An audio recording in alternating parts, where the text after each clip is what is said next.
Review ini akan fokus membahas mengenai terapi trombolisis pada stroke iskemik akut. Pada akhir video ini, kamu akan mengerti mengenai peran serta mekanisme terapi trombolitik pada stroke iskemik, indikasi pemberian terapi trombolitik, kontraindikasinya, cara administrasinya, serta komplikasi yang dapat timbul akibat terapi trombolitik. Terapi reperfusi merupakan pilihan terapi gold standard pada stroke iskemik akut dan harus diberikan pada semua pasien yang telah memenuhi kriteria inklusi-eksklusi dalam jangka waktu yang diberikan. Terapi reperfusi bertujuan untuk mencegah peluasan iskemia jaringan dan kerusakan irreversibel, hingga dapat menurunkan angka disabilitas dan mortalitas terkait stroke.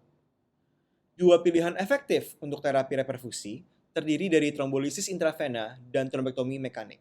Namun, pilihan utamanya adalah trombolisis intravena. Pada stroke iskemik, sebuah embolus atau trombus menyebabkan disrupsi atau hambatan pada sirkulasi otak, hingga mengakibatkan penurunan perfusi pada suatu bagian atau seluruh otak. Hal tersebut menginisiasi kaskade iskemik yang menyebabkan kegagalan energi, kematian neuron, respons inflamasi, serta proses eksitotoksisitas yang mengakibatkan kematian sel secara berkelanjutan. Terdapat zona ischemic core atau inti iskemik, di mana proses iskemia bersifat irreversibel dan neuron akan pasti mati. Di sekitarnya, pada zona penumbra, kerusakan neuron masih bersifat reversibel dan masih dapat diselamatkan dengan terapi reperfusi. Trombolisis menggunakan Recombinant Tissue Plasminogen Activator atau RTPA seperti alteplase untuk mengembalikan aliran darah yang tersumbat. Alteplase mengkonversi plasminogen menjadi plasmin yang akan mendegradasi fibrin dan fibrinogen hingga melarutkan bekuan darah dan merestorasi sirkulasi. Namun, manfaat terapi trombolisis sensitif terhadap waktu, dan dengan setiap menit trombolisis ditunda, jutaan neuron mati. Oleh karena itu, terapi trombolisis harus diberikan secepat mungkin dan sangat penting untuk mengidentifikasi pasien-pasien yang dapat menerima manfaat dari trombolisis. Semua pasien stroke iskemik akut dewasa dengan awitan di bawah 4,5 jam berpotensi menerima terapi trombolisis. Tetapi, juga terdapat kriteria kontraindikasi absolut yang menghambat pemberiannya. Dan juga terdapat beberapa kondisi-kondisi di mana pemberian trombolisis harus dipertimbang ulang. Sebagai prinsip, kontraindikasi dari trombolisis dirancang untuk menghindari terapi tidak efektif dan mencegah terjadinya komplikasi. Kontraindikasi untuk menghindari terapi non-efektif termasuk stroke ringan non-disabling dengan skor NIHSS di bawah 5, awitan gejala yang melebihi 4,5 jam, hipoglikemia, kejang pada awitan stroke, serta lesi hipodens yang jelas pada CT scan kepala. Kontraindikasi yang dirancang untuk mencegah komplikasi termasuk riwayat pendarahan intrakranial, trauma kepala berat, hipertensi yang tidak terkontrol, diatesis pendarahan, dan diseksi aorta. Namun, juga sangat penting diingat bahwa beberapa kontraindikasi tersebut merupakan suatu hal yang dapat dirubah.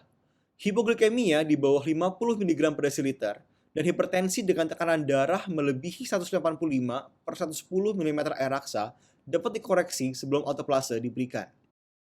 Setiap detik berharga. Usahakan berikan trombolisis sebelum 60 menit setelah pasien masuk rumah sakit. Alteplase intravena diberikan dengan dosis 0,6 sampai 0,9 mg per kilogram berat badan, maksimum 90 mg, dan diberikan selama 60 menit, di mana 10% dosis diberikan secara bolus dalam 1 menit pertama. Selama pemberian, juga waspada atas timbulnya tanda-tanda komplikasi seperti pendarahan atau angioedema.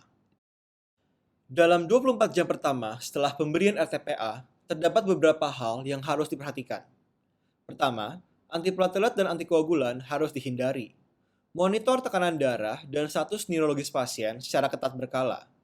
Tunda pemasangan alat medis invasif seperti selang nasogastrik, kateter urin, dan kateter vena sentral bila tidak diperlukan. Lalu, ulang kembali CT atau MRI kepala sebelum mulai kembali obat antiplatelet atau antikoagulan. Komplikasi terapi trombolisis yang paling ditakuti adalah pendarahan intrakranial. Selain pendarahan, juga dapat timbul komplikasi angioedema orolingual. Pendarahan intrakranial harus selalu dicurigai pada pasien dengan deteriorasi neurologis baru, penurunan kesadaran, atau tanda-tanda peningkatan tekanan intrakranial yang memberat dalam 24 jam pasca pemberian trombolisis. Bila terdapat kecurigaan terhadap adanya pendarahan intrakranial, Hentikan trombolisis segera dan lakukan CT kepala tanpa kontras secepatnya. Pesan pemeriksaan laboratorium, masukkan kriopresipitat dan aseton heksamat, dan konsul spesialis hepatologi dan bedah saraf. Selain pendarahan intrakranial, juga dapat timbul pendarahan sistemik. Bila manifestasi pendarahan sistemik bersifat ringan, trombolisis dapat dilanjutkan. Namun, bila pendarahan bersifat berat, trombolisis harus dihentikan. Angioedema orolingual berat berpotensi mengobstruksi jalan napas, hingga dapat dibutuhkan intubasi. Pada kasus-kasus tersebut, trombolisis harus dihentikan dan diberikan metilprednisolon, difenhidramin, dan ranitidin. Juga dapat diberikan epinefrin bila angioedema tidak membaik. In review, terapi reperfusi merupakan pilihan terapi gold standard, dan semua pasien stroke iskemik akut harus dinilai eligibilitasnya untuk menerima trombolisis. Bila tidak terdapat kontraindikasi, semua pasien stroke iskemik dengan awitan di bawah 4,5 jam berpotensi menerima trombolisis.